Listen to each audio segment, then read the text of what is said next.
نحمدہ و نصلی علی رسولہ الکریم اما بعد اعوذ باللہ من الشیطان الرجیم بسم اللہ الرحمن الرحیم والعادیات ضبحا فالموریات قدحا فالمغیرات صبحا فأثرن به نقعا فوسطن به جمعا ان الانسان لربه لکنود وَإِنَّهُ عَلَى ذَلِكَ لَشَهِيدٌ وَإِنَّهُ لِحُبِّ الْخَيْرِ لَشَدِيدٌ أَفَلَا يَعْلَمُ إِذَا بُعْثِرَ مَا فِي الْقُبُورِ وَحُصِّلَ مَا فِي الصُّدُورِ إِنَّ رَبَّهُمْ بِهِمْ يَوْمَئِذٍ لَخَبِيرٌ۔ ابھی آپ نے سورہ عادیات کی آیت 1 سے 11 کی تلاوت سماعت فرمائی۔ بترتیب مصحف یہ 100ویں اور بترتیب نزول 14ویں اور مکی سورہ ہے۔ اس میں 11 آیتیں اور 1 رکوع ہے۔ پیش ہے ان آیتوں کا ترجمہ اور تفسیر ابن کثیر سے۔ بسم اللہ الرحمن الرحیم۔ والعادیات ضبحا آیت 1، فالموریات قدحا آیت 2، فالمغیرات صبحا آیت 3، فأثرن به نقعا آیت 4، فوسطن به جمعا آیت 5، ان الانسان لربه لکنود آیت 6، وإنه علی ذلک لشہید آیت 7، وإنه لحب الخیر لشدید آیت 8، افلا یعلم اذا بعثر ما فی القبور آیت 9، وحصل ما فی الصدور آیت 10، ان ربهم بهم یومئذ لخبیر آیت 11۔ میں اللہ کے نام سے شروع کرتا ہوں جو بڑا ہی مہربان و شفیق ہے۔ ہانپ کر دوڑنے والوں کی، پھر ٹاپ مار کر آگ نکالنے والوں کی، پھر صبح صبح حملہ کرنے والوں کی، پھر حملے کے وقت غبار اڑانے والے اور فوج میں گھس جانے والے گھوڑوں کی قسم، یقیناً انسان اپنے رب کا بڑا ہی ناشکرا ہے اور وہ اس پر خود بھی گواہ ہے، اور اسے مال کی انتہائی محبت ہے۔ کیا اسے وہ وقت معلوم نہیں جب قبروں سے مردے اکھاڑ دیے جائیں گے اور دلوں کے راز کھولے جائیں گے؟ یقیناً ان کا رب ان کے حال سے اس دن پوری طرح سے خبردار ہوگا۔ یہ تھا ترجمہ سورہ عادیات کی آیت 1 سے 11 کا۔ تفسیر۔ آیت 1، اللہ مجاہد کے ہانپ کر دوڑتے ہوئے اور ہنہناتے ہوئے گھوڑوں کی قسم کھا رہا ہے۔ آیت 2، جب ان کے نال پتھروں پر پڑتے ہیں تو ان سے چنگاریاں نکلتی ہیں۔ آیت 3، مجاہد علی الصبح حملہ کریں، یعنی صبح صبح دشمنوں پر دھاوا بولتے ہیں۔ رحمت عالم صلی اللہ علیہ وسلم دشمنوں پر صبح صبح حملہ کیا کرتے تھے۔ اگر اذان سنتے تو حملے سے رک جاتے، ورنہ حملہ کرتے۔ آیت 4، میدان کارزار میں جب گھوڑے دوڑتے ہیں تو گرد اڑتی ہے۔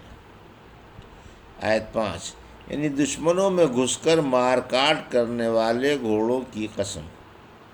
غرض یہ کہ مجاہدوں کے گھوڑوں کی قسم کھا کر اللہ نے یقین دلایا کہ انسان بڑا ناقدرہ، بے حد ناشکرا اور انتہائی احسان فراموش ہے۔ آیت 6، انسان بڑا ہی ناشکرا ہے۔ یہ جواب قسم ہے کہ انسان بڑا ہی ناشکرا ہے، رب کی نعمتوں کی قدر نہیں کرتا۔ ابو امامہ رضی اللہ عنہ کہتے ہیں ناشکرا آپ ہی کھاتا ہے، غلام کو مارتا ہے اور کسی کو دیتا نہیں۔ آیت 7، یعنی اس کی ناشکری پر گواہ ہے، یا خود انسان اپنی ناشکری کا اقراری ہے اور ناشکری اس کے اقوال و افعال سے ٹپکتی ہے۔ سورہ توبہ کی آیت 17 میں فرمایا مشرک اللہ کی مسجدیں آباد نہیں کرتے، یہ خود اپنے کفر پر گواہ ہیں۔ آیت 8، انسان مال پر مرتا ہے، یعنی انسان کو مال سے بڑا پیار ہوتا ہے، جبھی تو اللہ کی راہ میں خرچ کرتا ہوا آ سکتا ہے۔ آیت 9، مال سے اللہ کی رضا ڈھونڈو۔ اللہ نے مال کی نفرت اور آخرت کی رغبت دلانے کے لیے مرنے کے بعد آنے والی وحشت اور قیامت کی دہشت یاد دلا کر فرمایا، کیا انسان کو معلوم نہیں کہ ایسا نازک و پرآشوب وقت آ رہا ہے کہ مردے قبروں سے اٹھائے جائیں گے اور انسان کفن پھاڑ کر کھڑے ہو جائیں گے۔ آیت 10، اس وقت دلوں کے راز کھول دیے جائیں گے اور چھپائی جانے والی باتیں منظر عام پر آ جائیں گی۔ آیت 11، اس روز رب العالمین لوگوں کے ایک ایک عمل سے واقف ہوگا، ان کا پورا بدلہ دے گا اور کسی پر ذرا سا بھی ظلم نہ ہوگا۔ الحمدللہ، سورہ عادیات کی تفسیر مکمل ہوئی۔ بسم اللہ الرحمن الرحیم۔ القاریۃ ما القاریہ وما ادراک ما القاریہ یوم یکون الناس کالفراش المبثوث وتکون الجبال کالعہن المنفوش فاما من ثقلت موازینہ فہو فی عیشۃ راضیہ واما من خفت موازینہ فامہ ہاویہ وما ادراک ما ہی نار حامیہ۔ ابھی آپ نے سورہ قاریہ کی آیت 1 سے 11 کی تلاوت سماعت فرمائی۔ بترتیب مصحف یہ 101ویں اور بترتیب نزول 30ویں اور مکی سورہ ہے۔ اس میں 11 آیتیں اور 1 رکوع ہے۔ پیش ہے ان آیتوں کا ترجمہ اور تفسیر ابن کثیر سے۔ بسم اللہ الرحمن الرحیم۔ القاریہ، آیت 1، مل قاریہ، آیت 2، وما ادراک مل قاریہ، آیت 3، یوم یکون الناس کالفراش المبثوث، آیت 4، وتکون الجبال کالعہن المنفوش، آیت 5، فاما من ثقلت موازینہ، آیت 6، فہو فی عیشۃ راضیہ، آیت 7، واما من خفت موازینہ، آیت 8، فامہ ہاویہ، آیت 9، وما ادراک ما ہی، آیت 10، نار حامیہ، آیت 11۔ میں اللہ کے نام سے شروع کرتا ہوں جو بڑا ہی مہربان و شفیق ہے۔ کھڑکھڑانے والی، کیا ہے کھڑکھڑانے والی؟ معلوم ہے کیا ہے کھڑکھڑانے والی؟ جس دن لوگ پراگندہ پتنگوں کی طرح ہو جائیں گے اور پہاڑ دھنی ہوئی رنگین اون کی طرح دکھائی دیں گے۔ پھر جس کے عمل جھک جائیں گے وہ خاطر خواہ عیش میں ہوگا، اور جس کے عمل اڑ جائیں گے اس کا ٹھکانہ ہاویہ ہے۔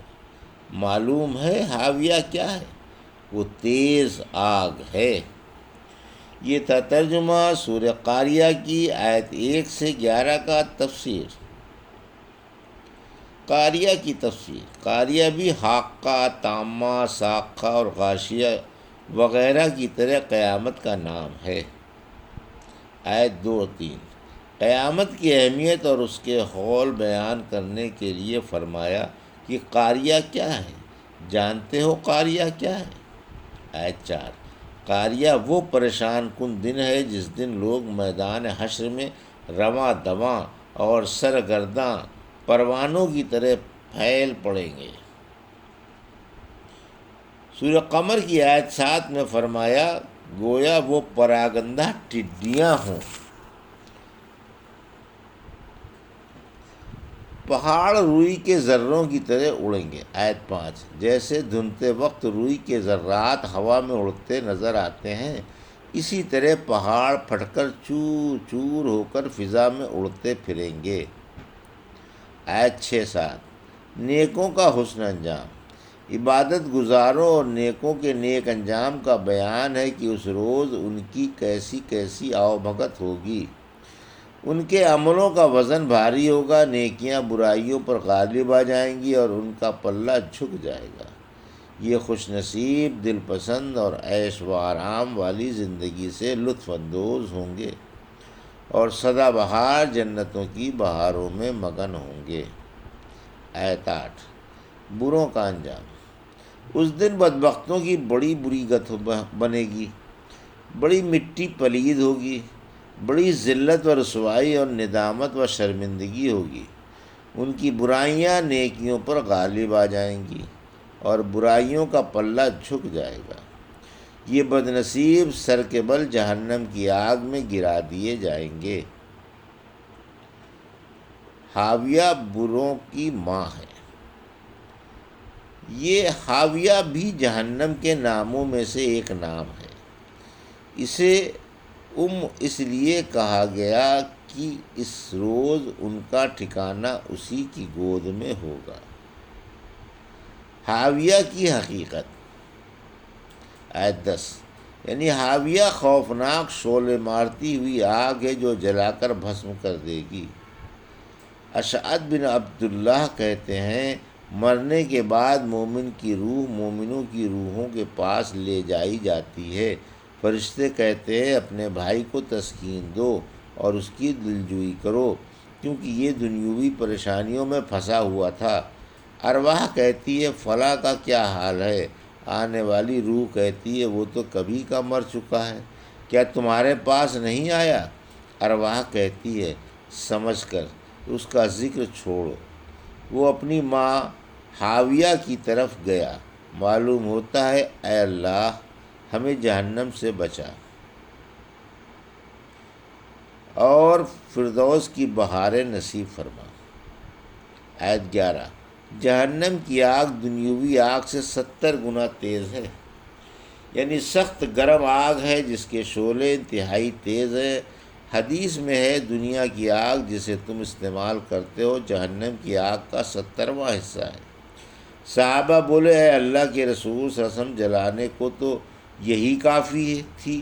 فرمایا، جہنم کی آگ اس سے 69 حصے زیادہ تیز ہے، ہر حصے کی گرمی تمہاری آگ جیسی ہے۔ تمہاری آگ جہنم کی آگ کے 70 اجزاء میں سے ایک جز ہے، اور یہ بھی 2 دفعہ پانی میں بجھائی گئی تب استعمال کے قابل ہوئی ہے، ورنہ کوئی اس سے فائدہ نہیں اٹھا سکتا تھا۔ جانتے ہو تمہاری آگ کی جہنم کی آگ کے مقابلے میں کیا حقیقت ہے؟